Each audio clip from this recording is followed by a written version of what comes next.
Welcome, everyone. I know we are waiting for Ms. Hersman. Oh. I know we had dueling hearings, so everyone who was at the Capitol Visitor Center has to trudge back here. We'll give people a few minutes, but I would like to I know some witnesses have a time constraint, so at the first opportunity, we will begin testimony. I'm also expecting, if this were not bad enough, that we're expecting votes fairly soon, but I'd like to get through some of the testimony before that happens.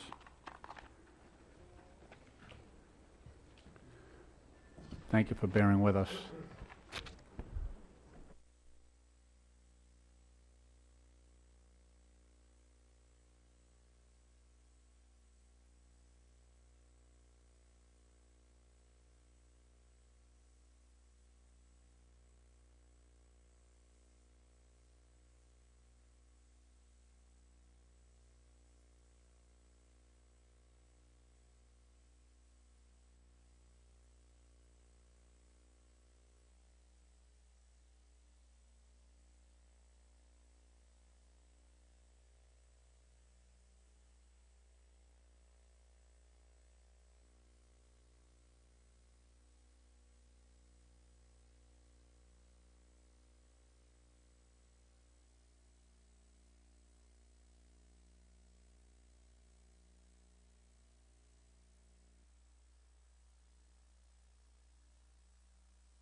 Good afternoon, everyone.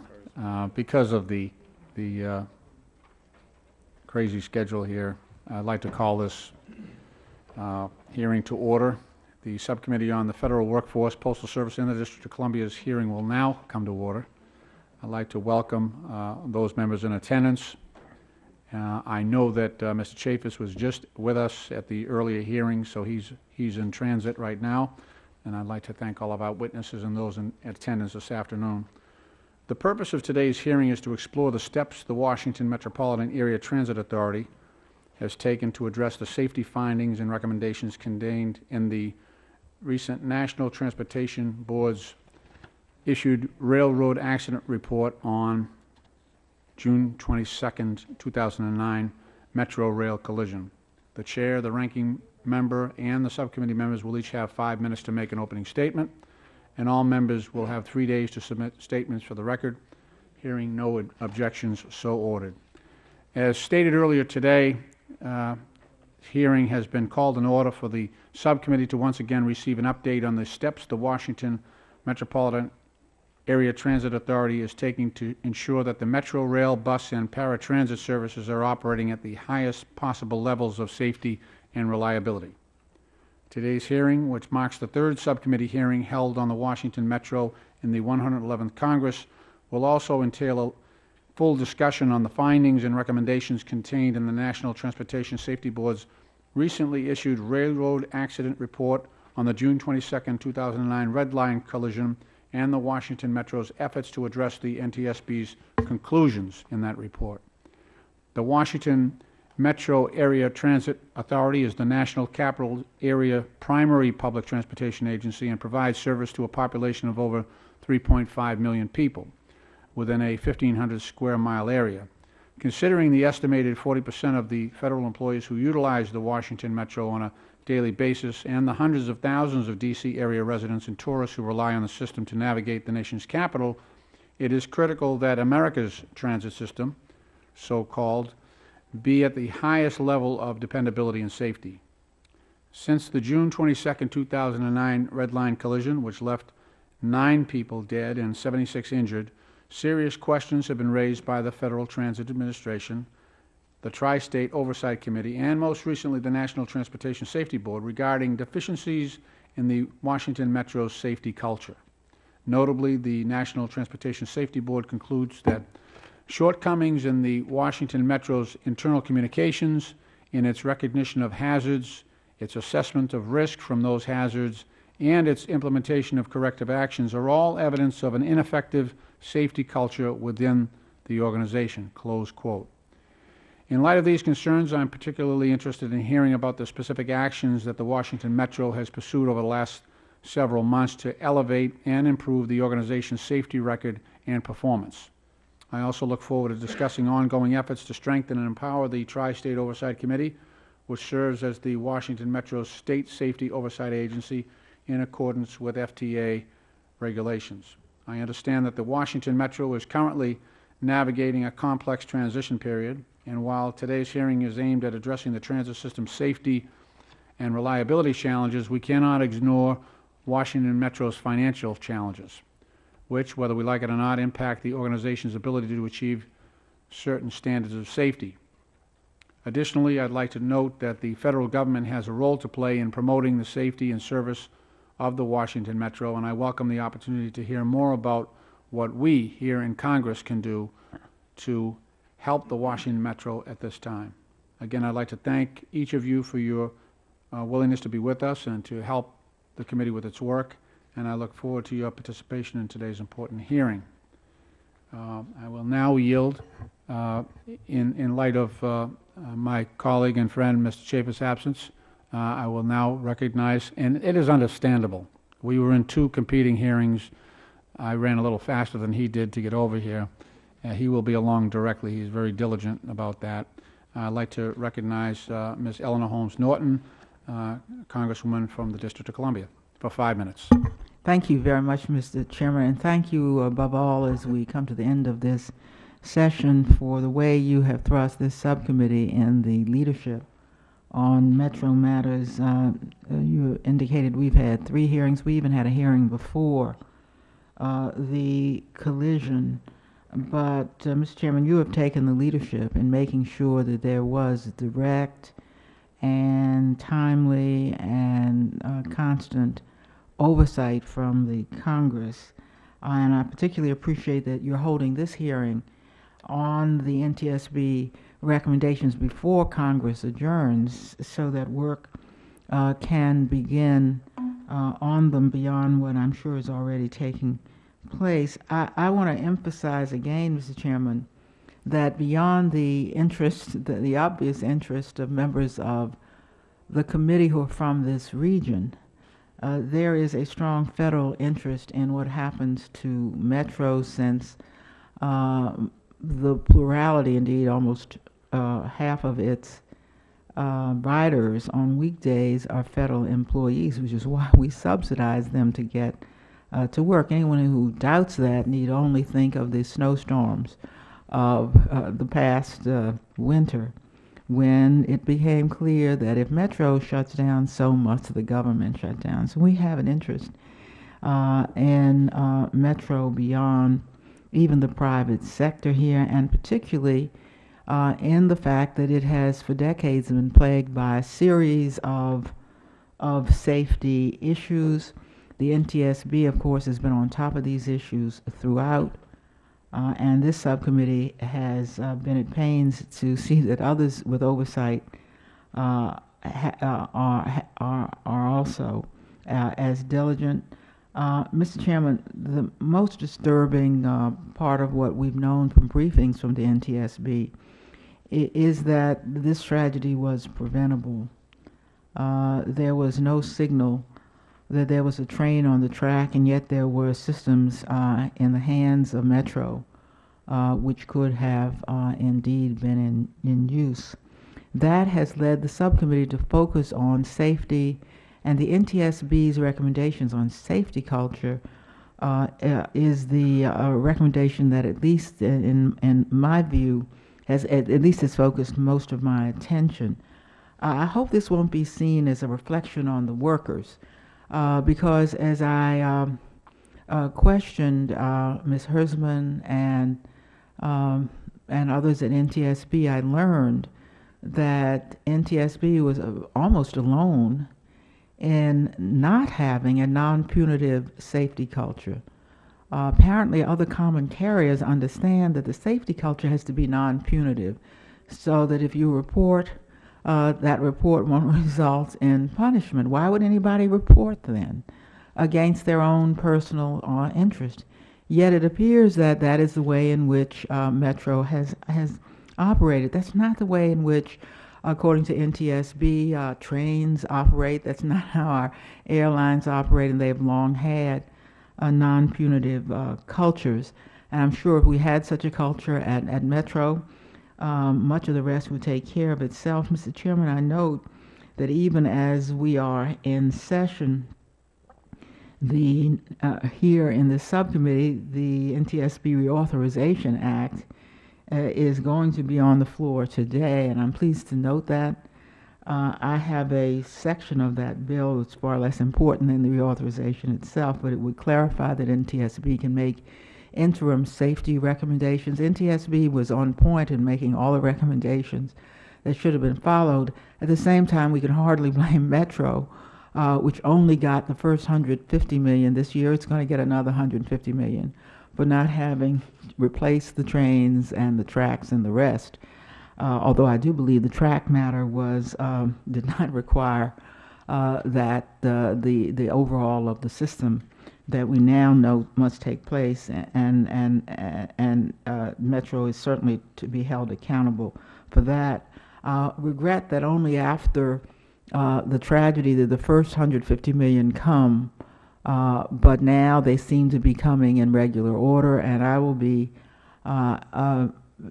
very, very interested to hear what progress Metro has made on these recommendations, most of which they were aware of simply by virtue of the trauma they've gone through, even before the NTSB has given them a virtual track record to follow. And if they go down that list, do what the NTSB says, I think all of us will feel safer. Thank you very much again, Mr. Chairman.